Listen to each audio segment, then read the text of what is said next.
Leta Zunze Ubumwe za Amerika zasabye M23 gushyira intwaro hasi ndetse banasaba u Rwanda kuvana abasirikare bayo bari muri Repubulika Iharanira Demokarasi ya Kongo. Ariko nanone nubwo M23 yasabwe gushyira intwaro hasi ntabwo yigeze byemera habe na gato, ahubwo yakomeje kurwana isonga mbere. Leta Zunze Ubumwe za Amerika zasabaga M23 guhagarika imirwano.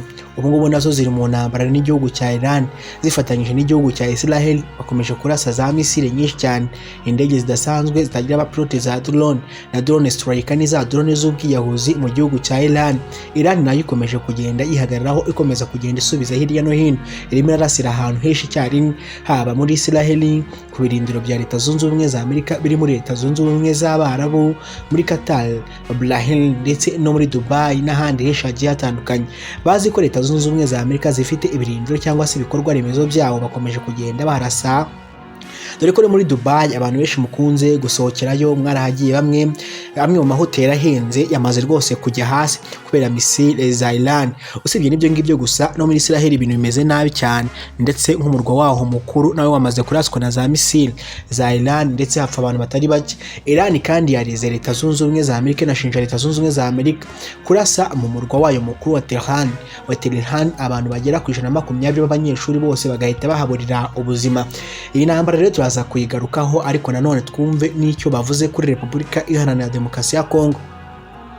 Perezida Antonio Felix Tshisekedi yafashe igihe cye kirekire yiruka kuri Leta Zunze Ubumwe za Amerika, abaka ubufasha bw'intwaro, abaka ubufasha bwa gisirikare, abaka ubufasha bw'ibyo byose n'ibijyanye n'ubutasi, nabo akabahemba icyo nakwita nk'amabuye y'agaciro ya Kohota. Ari amabuye y'agaciro ya Kohota yabahaye ibirombe bya Rubaya n'ahandi hagiye hatandukanye muri za teritwari za Masisi.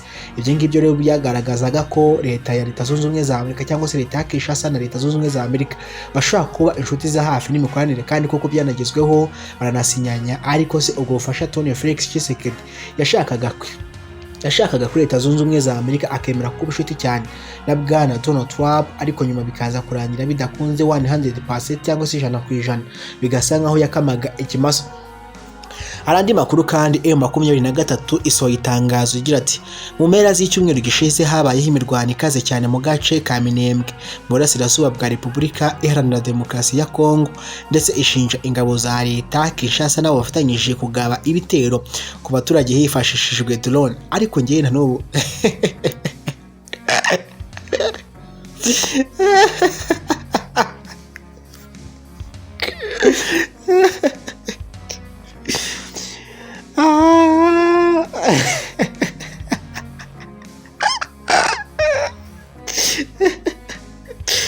na n'ubu ngubu sindamenya impamvu M23 buri gihe iyo irwanye igatsindwa ivuga ko barasha abaturage.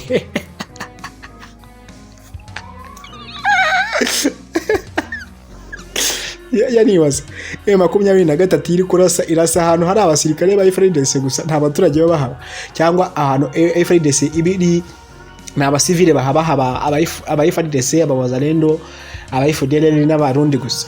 Hari ahantu hose haba hari abaturage. Iyo M23 harashe ibiharashe bizi neza ko iri buze kwarasa n'abaturage. Simwabonye za Goma se n'abonye za Bukavu, ariko buri gihe irwanya urugamba igatsindwa ivuga ko barashe abaturage, bagiye barwana nk'abagabo. Icyo kintu buri genda kibaza kikansetsa. Buri gihe barasha abaturage nyine bagomba kuba inzira y'akarengane. Reba bari muri Iran bamaze gupfa, reba bari hehe bamaze gupfa, baragukubita bago barasha abaturage. Rwana uve mu by'abaturage. Mujye munyihanganira kuba nsetsemo nanataye n'uburyo narindi muvugamo. Ari inkuru nyine nsigaye nkora nyine nubwo ziba zibabashe, ariko nyine zikansetsa. M23 nta rukundo ifitiye abaturage kurusha na FARDC ntavu. Kwako iyo izo kufitiye abaturage urukundo ntago akagiye kurasa ahantu nyine uzi ko hari abo baturage, hari abasivile, kandi ntago barasa nabo bataraswa, kuko ibice byose yafashe ntago yabifashe ikoresheje inkoni, yari amasasu. Mujya kumva ngo hapfuye colonel runaka, hapfuye FDL, hapfuye mujya mubyumva. Bari rero na amasasu. Rero bose iyo barashe uri kurasa usubiza umwanzi nuzi ngo hari bande, yari ko kurasa nawe nabazi ngo hari bande. Rero ubwo icyo kintu rwose sinzi impamvu gikunda kubaho cyane, gikunda kunsetsa. Bayemu rwose bahora baraswa ku baturage. Iyo bakubiswe reka nsome inkuru, mumbabarire pe, ariko nyine biba binsekeje yinsekeje ukuntu baraba ngo bakubiswe ngo bakurasha abasivile kandi aho barasa hari abasivile. Twikomereze. Umutwe wa FCM23 watangaje ko mu mpera z'icyumweru gishize habaye imirwano ikaze mu gace ka Minembwe y'Uburasirazuba bwa Repubulika Iharanira Demokarasi ya Kongo, ishinja ingabo za leta za Kinshasa nabo bafatanyije kugaba ibitero ku baturage hifashishijwe drones. Ni itangazo ryashizwe ahagaragara na Lorenzo Kanyuka rivuga ko ku wa gatandatu ku itariki ya 28 Gashyantare 2026 ahagana saa 12 n'igice z'umugoroba ingabo ndetse zifatanyije na leta ya Kinshasa zatwitse umudugudu wa Kalongi uherereye mu Minembwe ndetse zikoresheje drones. Iryo tangazo kandi rikomeza rivuga ko ku cyumweru ku itariki ya 1 Werurwe 2026 n'uno munsi ibitero byakomeje mu bice bituwe cyane bya Kalinga aho hakoreshejwe drones zituritsa ndetse kamikaze. Ati kandi bigakomeza kugeza mu masaha ya mu gitondo nkuko AFCM ibitangaza ivuga ko ahagana saa 9 za mu gitondo ingabo zirimo iza FARDC n'indi mitwe igitwaje intwaro zagabye igitero cyahurijwe hamwe ku baturage bo mu gace ka Kankeke mu nkengero zako. zo kubyumva neza. AFC kandi ivuga ko ingabo zayo zikomeje kuba maso no kwitegura kurinda abaturage kandi ishinja ubutegetsi bwa Kinshasa guhitamo intambara aho guhitamo inzira y'amahoro. Ku rundi ruhande leta ya Kongo nayo itanga nta tangazo riratangazwa kuri aya makuru. Gusa nanone inzira z'ibiganiro ahangaha nayo murigeze kubyica ubwo hashinywaga amasezerano ya Washington DC. Icyo gihe subize ko nabo bagiye barenga ku masezerano ubundi bari bose wese atakibye, ariko nyine ini rwose niba munayivugana nayo rwose muzayigira inama nikitwaza abaturage nirwane nikubitwe ko nikwitwaza abaturage kuko bari abaturage ntago bishimiye zira ntambara zihora zituma bahunga. Abaturage abahapfuye nyiro bayikubise hapfuye abaturage, yakubise leta twafashe kano gace, yo leta yabatimbaguye hapfuye abaturage nyine kujya bumve ko ibintu byakaza ariko mwakubiswe rero nta ruhande na rumwe mbamagazeho hano, ariko biriya byo biba binsekesha. Twikomereze n'amakuru ari kuvugwa hirya no hino ku isi ndetse iyo ryari itangazo ry'aba bashyize hanze. Reka turebe n'ibiri kuvugwa hirya no hino kuri Iran hagaragajwe amashusho y'uburyo drone ihenze cyane ya Leta Zunze Ubumwe za Amerika yarashwe na misile za Iran, ndetse drone yitwa MK9 Reaper igura hagati ya $30 na $32 z'amadolari ya Amerika. $30 na $32 z'amadolari ya Amerika, ubwo ni miliyari hafi 40 z'amadolari ya Amerika. Irahenze na drone irahenze kabisa urebye. Kandi amakuru yizewe cyangwa se operation ya CIA yo kwica umuyobozi w'ikirenga wa Iran.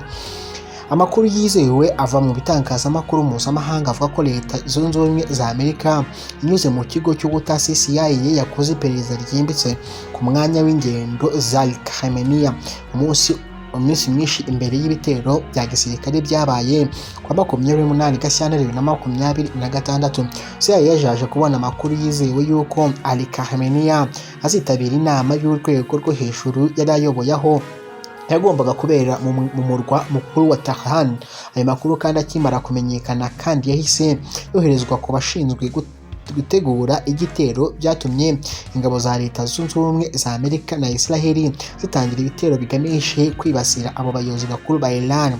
Ibitero byahise bikorwa kwa 28 z'ukwa 2026 ndetse n'ibyahusha kuko umuyobozi w'ikirenga wa Iran ndetse Ayatollah agambiriwe cyangwa se byahise bimwica. Ibi byerekanaga ko kandi uburyo uburemere bw'iperereza ry'ubutasi bwabaye ingenzi mu gutegurwa by'ibiteraho amakuru yaje guhuzwa n'igihe naho abayobozi bari. Haravugwa rero abayobozi benshi cyane bapfuye. Urutonde rw'abayobozi bakuru ba Iran bavuga ko bishwe mu bitero byakozwe na Leta Zunze Ubumwe za Amerika na Israel nabo turaza kubagarukaho, ariko reka tubanze turebe n'ibindi bigiye bitandukanye. Ubwo ndi kuvuga ayo hano heno vuga n'ayandi yo hirya iriya yose nkayahuza kuko n'ubundi yose nayo intambara. ingabo za Repubulika Iharanira Demokarasi ya Kongo, ubwo ni Force Armée de la République Démocratique de Congo FARDC, zakabye igitero gishya cyo mu kirere ku mugoroba ku itariki 26 Gashyantare 2025 ndetse ku itariki 27 na ku itariki 28 ndetse no kuri no munsi ku itariki ya mbere zo ku kwezi kwa gatatu, ndetse zigamije ibirindiro by'inyeshyamba za FC 23 nabyo navugaga hari haruguru. Amakuru aturuka mu baturage baho byabereye avuga ko icyo gitero cyabaye ahagana saa 12 z'umugoroba mu gace Kisiro Nyabibondo. Indege zitagira abapilote drone yateye ibisasu ku birindiro by'inyeshyamba zama, ndetse humvikana urusaku rukomeye rw'ibiturika rwageze no mu duce duturanye naho ngaho. Iki gitero cyateje ubwoba bwinshi cyane mu bantu b'abasirikare ba 23 Nyabibondo, agace kamaze kibasirwa n'imirwano yahanganishije M23 n'ingabo za leta.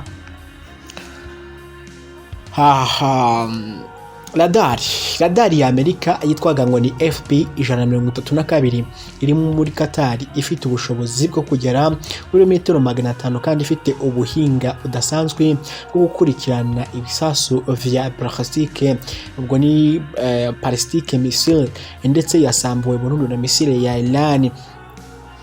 Minisitiri w'ingabo wa Iran Emir Nasidahel yiciwe mu bitero bya Israel na Amerika bigamije guhirika ubutegetsi bwa Iran.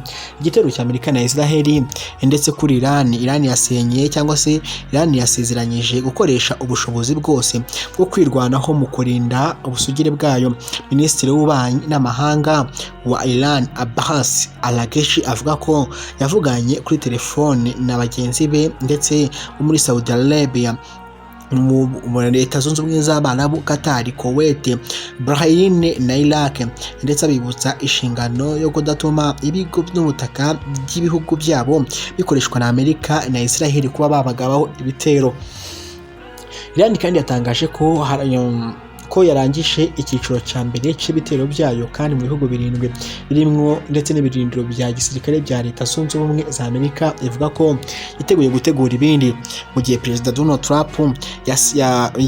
Donald Trump yasabye abaturage ba Iran gufata ubutegetsi bw'icyo gihugu cyabo nyuma y'uko yemeje ko Amerika ifite uruhare rukomeye cyane mu bitero ingabo za Israel zagabye muri Iran.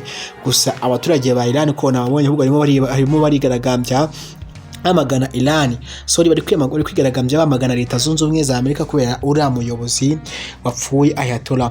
Ibyo ngibyo bikagaragaza ko rwose abaturage badashyigikiye habe na gato Leta Zunze Ubumwe za Amerika, nubwo atari bose, harimo n'abifuza ko ubutegetsi bw'abariya bwamaze hafi imyaka 30 bayobojwe inkoni y'icyuma, ndetse bisa nkaho ibintu bitari kubagendekera neza bwahagarara. Rero hakaba hari abaturage nyine babyifuza ko ubwo bifuza ko byahagarara, ariko hakaba n'abandi bashyigikiye nyine leta bari ku ruhande rwa leta. Nahanga nsubikiye kanda buto yanditseho sabone cyangwa se subscribe, tuze gusubira n'andi makuru akurikiyeho mu kandi ikanya. Ciao aza kumenyekana ndaza kwitanya kugezaho.